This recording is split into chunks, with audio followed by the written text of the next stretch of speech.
కేంద్రం ఏమి ఇవ్వలే, ఏమి అన్ని కేంద్రం ఇచ్చాక మీరు చేసేది ఏంది? ఇచ్చేదంతా కేంద్రమే. శ్వేతపత్రం విడుదల చేయమన్నాం, మేం చేస్తామన్నాం, ఏమైంది? వాళ్ళు నిన్న కూడా 6,000 కోట్ల రూపాయల అభివృద్ధి పనులు ప్రారంభించారు. నిన్న ఒక్క నేషనల్ హైవేస్ కే తెలంగాణ రాష్ట్రంలో 1,25,000 కోట్ల రూపాయలు ఖర్చు పెట్టాం. నేషనల్ హైవేస్ కే.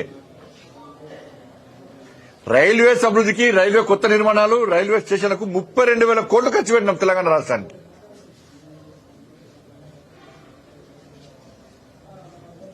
ధాన్యం కొనుగోలు కోసం 1,50,000 కోట్లు ఖర్చు పెట్టినాం. ఇవాళ ఈ 10 సంవత్సరాల కాల వ్యవధిలో తెలంగాణ రాష్ట్రానికి 12 లక్షల కోట్ల రూపాయలు ఇస్తున్నాం. తెలంగాణ రాష్ట్రానికి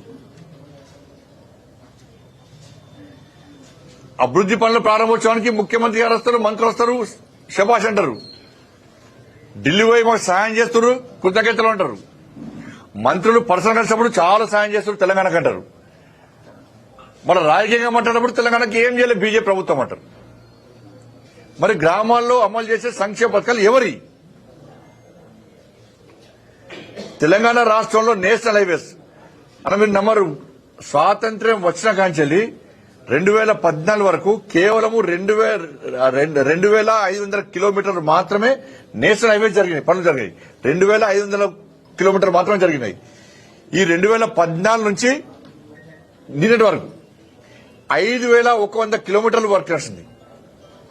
స్వాతంత్ర్యం వచ్చిన కాంచెల్లి 60 సంవత్సరాలు జరిగింది. 2,500 కిలోమీటర్ రోడ్లు వేసారు తెలంగాణ రాష్ట్రంలో, జాతీయ రహదారులు. నరేంద్ర మోడీ గారి ప్రభుత్వం వచ్చినాక ఈ 10 సంవత్సరాల్లో 5,000 కిలోమీటర్లకు పైగా ఇస్తాం రోడ్లు వేసినాం మేము. ఈ రోడ్లు కావు, ఇవి అభివృద్ధి కాదు. ఇది మళ్ళీ ఏమంటారు, మేము పన్ను కడుతున్నాం. పన్ను జలకలు ముద్ర కొడుతున్నావా? మీరు చేసి మీకు రాష్ట్ర ప్రజలు పన్ను కట్టినా కూడా మీరు అభివృద్ధి చేస్తలేరు కదా. రాష్ట్ర ప్రజలు పన్ను కట్టినా కూడా సంక్షేమ పథకాలు అమలు చేస్తలేరు కదా. మరి ఏడమైంది? రాష్ట్ర ప్రజలు కట్టే పన్ను ఏడమైంది?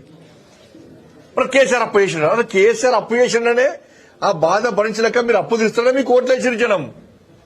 మళ్ళీ మీరు కూడా అప్పు అంటే రాష్ట్ర ముఖ్యమంత్రి గారు అమాయకంగా సింపతితోని ప్రజలను నమ్మించే ప్రయత్నం చేసిండు.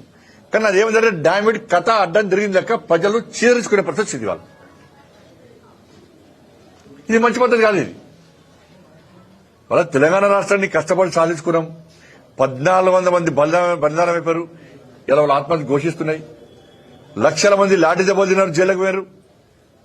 13 లక్షల మంది ఉపాధ్యాయులు రోడ్డుకి ఎక్కి సకల జనుల సమ్మె చేశారు, మెరుపు సమ్మె చేశారు. వాళ్ళ డిమాండ్ల సాధన కోసం మన రాష్ట్రం మనకు వస్తే మన డిమాండ్లు అయితే మన పాలన మనం సాగించుకోవచ్చు అని చెప్పి వాళ్ళు కష్టపడి తెలంగాణ రాష్ట్రాన్ని సాధించుకొని ఒక మూర్ఖుడి చేతిలో పెడితే ఆ మూర్ఖుడి పాలన భరించలేక మీ చేతిలో పెడితే ఆ మూర్ఖుడికి మూర్ఖుడైపోయారు మీరు.